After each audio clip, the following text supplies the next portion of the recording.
का साथ में। जहां शिव जी का मंदिर होगा वहां पार्वती जी जरूर होगी, और वहां गणेश जी और कार्तिकेय जी और उनका अपना वाहन नंदी जी सब होंगे। तो शंकर जी ये सिखाते हैं कि परिवार में संगठित होकर के रहो, जुड़ के रहो। परिवार में कैसे रहो?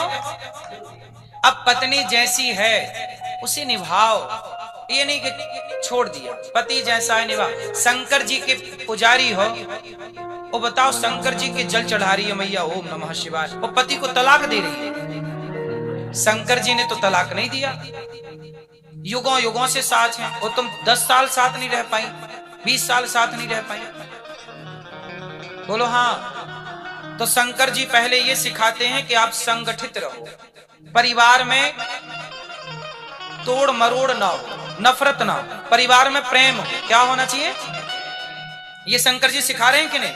मिलजुल के परिवार, जहां शंकर जी पूरा परिवार है, जहां जाओ परिवार के साथ मिलजुल के रहो। परिवार में कभी छोटा बेटा अलग जा रहा, बड़ा नहीं, पति अलग जा नहीं, सबको एक सूत्र में बांध के रखो। कोशिश करो कि सब एक रहे, सबकी विचारधारा एक हो। कोशिश क्या नहीं हो सकता करने से।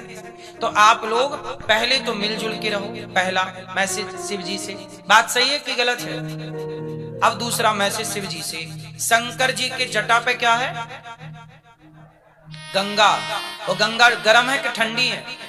ठंडी। तो शंकर जी के सिर पे कौन? ठंडी ठंडी गंगा। दिमाग को कैसा रखेंगे, गर्म के ठंडा? शंकर जी कहते हैं कि आप लोग बात बात में गर्म हो जाते हैं, गुस्सा हो जाते हैं, हर परिस्थिति में अपने दिमाग को ठंडा रखना चाहिए। यही ना शिव जी सिखाते हैं, दिमाग में क्या हो? ठंडक, गरम नहीं, दिमाग ठंडा। कैसा हो दिमाग? ठंडा। तो दूसरा मैसेज है, हर परिस्थिति में दिमाग को कैसा रखेंगे? पति कुछ भी कहे गुस्सा होने का नहीं, और पत्नी कुछ भी कहे पति को गुस्सा होने का नहीं। प्रेम से रहो। पत्नी कुछ बोलती है सुनने का, पति कुछ बोलता है सुनने का। आप लोग ना लड़ जाते हैं। दिमाग कैसा हो? चलो शंकर जी से तीसरा मैसेज क्या सीखा आपने? शंकर जी के शरीर में क्या लगती है? क्या लगती है? भभूति किसकी है? भस्म। क्या है? भस्म। आदमी जब मरता है तो उसकी ना भस्म लगती है भोलेनाथ को, बोलो हाँ। मुर्दे की भस्म शंकर जी मंदिर में सिखा रहे हैं कि पागल किस बात का घमंड है, एक दिन राख बन जाएगा। ये देख चिपकी है शरीर में राख। ज्यादा घमंड नहीं करने का, क्योंकि एक दिन क्या बन जाओगे? भस्म बन जाओगे, भस्म हो जाओगे, राख बन जाओगे। शंकर जी के शरीर की राख तुम्हारी आंखें खोलती है कि काहे का घमंड है भाई। कितने लोग राख बन गए, और अपन लोग भी अब वेटिंग में हैं। हाँ या ना? आज नहीं तो कल हमको भी तो राख बनना पड़ेगा। आप लोग नहीं बनोगे क्या? ऑस्ट्रेलिया आ गए तो बच जाओगे क्या?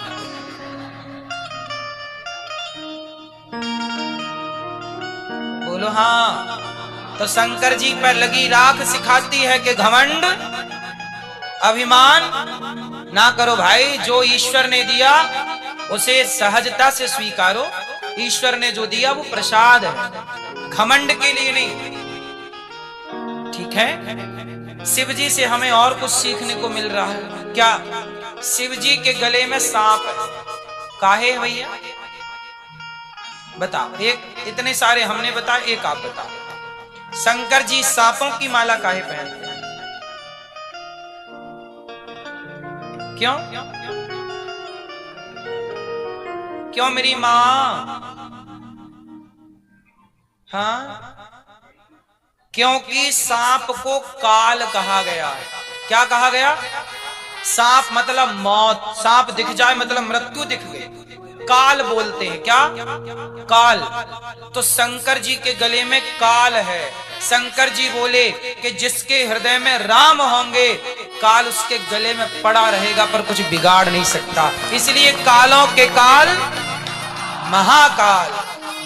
जिसके हृदय में प्रभु होंगे तो काल भी उसका कुछ ना बिगाड़ पाएगा। इसलिए गले में पड़े रहने दो काल को, पर हृदय में राम को रखो, हृदय में प्रभु को रखो। सदा वसंतम हृदयारविंदे भवम भवानी। तो शंकर जी ये सिखाते हैं कि जिसके हृदय में ईश्वर है वो निडर होके रहे, कोई बाल भी बांका नहीं कर सकता। ये शंकर जी आपको भय मुक्त करते, पर आप मैसेज एक भी ग्रहण नहीं करते, लोटा भर जल चढ़ा के भाग जाते हो। सीखो भी कुछ। शंकर जी से एक मैसेज और हमने लिया। शंकर जी का वाहन क्या है? नंदी, बैल। बताओ शंकर जी किस पे चढ़ते हैं? बैल पर। अब बताओ, बैल, शंकर जी बैल पर क्यों चलते हैं? उत्तर, शंकर जी का वाहन बैल ही क्यों है? दुर्गा जी का वाहन शेर क्यों है? गणेश जी का वाहन चूहा क्यों है? सरस्वती जी का वाहन हंस क्यों है? और लक्ष्मी मैया का वाहन उल्लू क्यों? सारे तो मैं नहीं बताऊं पर कुछ कुछ बता दूं। बताओ शंकर जी का वाहन क्यों नंदी? नहीं, कारण है। नंदी मतलब क्या? हमारे अपने भारत में सरकार के ऊपर एक सेंगोल होता है। अभी सरकार जो नई लोकसभा बनी, भवन बना, उस भवन में मोदी जी ने अभी किसको स्थापित किया? सेंगोल। उस सेंगोल में किसका चित्र था? नंदी का। ध्यान से देखा कि नहीं? बोलो हाँ। सेंगोल में नंदी। नंदी जो है धर्म का प्रतीक है। नंदी किसका प्रतीक है? धर्म का। और शंकर जी बैल पर सवार नहीं है, शंकर जी धर्म पर सवार होते हैं। नंदी धर्म का प्रतीक है, बैल मतलब धर्म। अच्छा ये बताओ, शंकर जी के मंदिर में जो नंदी है उसके कितने पांव अंदर, कितने पैर बाहर? एक पांव। क्यों मैया? कितने पांव अंदर? 3 पांव अंदर है, एक बाहर क्यों? सारे अंदर होने, जबकि बैल बैठता है तो सारे पांव अंदर करके बैठता है, तो वो नंदी के एक पांव बाहर क्यों? कारण, क्योंकि बैल धर्म का प्रतीक है और धर्म के 4 चरण होते हैं। धर्म के कितने पांव? 4। धर्म के 4 पांव याद करो, सत्य, दया, दान, तप। ये धर्म के 4 चरण होते हैं और शंकर जी धर्म पर सवार होते हैं। कलयुग में धर्म के 3 पांव टूट चुके। कलयुग में धर्म के कितने पांव टूट चुके? इसलिए नंदी के 3 पांव जो अंदर है वो टूट चुके हैं, एक पांव बाहर है। सत्य, दया और तप, ये 3 पांव टूट चुके, एक पांव बाहर है, मतलब दान। केवल दान के बल पर धर्म टिका हुआ है इस कली काल में, इसलिए वो दान का पांव बाहर है। इसलिए एक पांव बाहर है शिव जी के नंदी का मंदिरों में। और उसी मंदिर में अभी हमारे काशी विश्वनाथ जी का परिचय उसी नंदी ने दिया। बोलो हाँ। असली मंदिर कहाँ है, कौन बताया? बोलो, नंदी जी ने, कि भोलेनाथ इस तरफ हैं। बोलो हाँ। तो नंदी धर्म का प्रतीक है, वही ना धर्म की बात करेगा, धर्म का रास्ता बता दिया। यहाँ भोलेनाथ जी बैठे, यहाँ जाओ। तो धर्म, इसलिए नंदी जी महाराज। अच्छा, दुर्गा मैया किस पर बैठी हैं? शेर पे। किस पर बैठी हैं? शेर पे। अच्छा एक बात बताओ,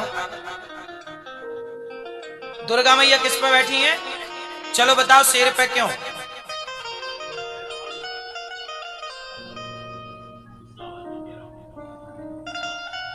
दुर्गा मैया शेर पे क्यों?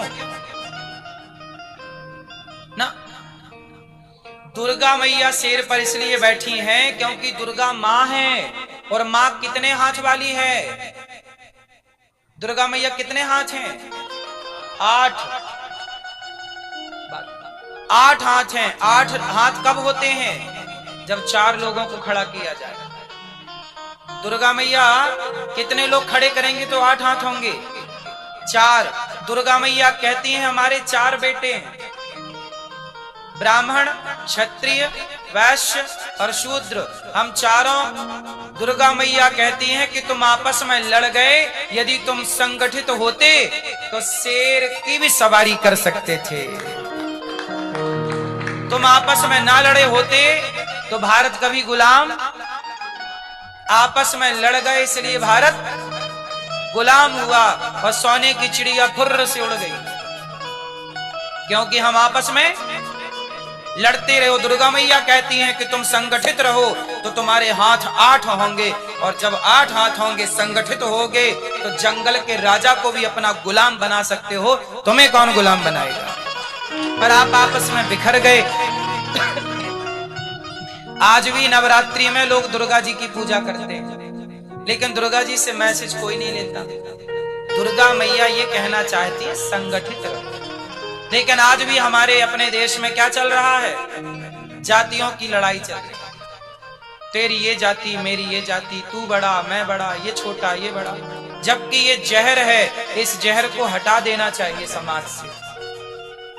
इस जातवाद के जहर से मुक्त होना चाहिए। हम सनातनी संगठित हों, यही सनातन की रक्षा इसी से होगी, हम सबकी भारत की रक्षा होगी।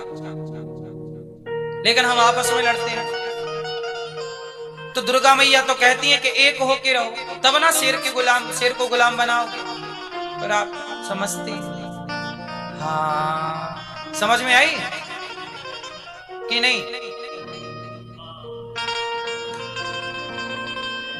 चूहा, गणेश जी का वाहन कौन?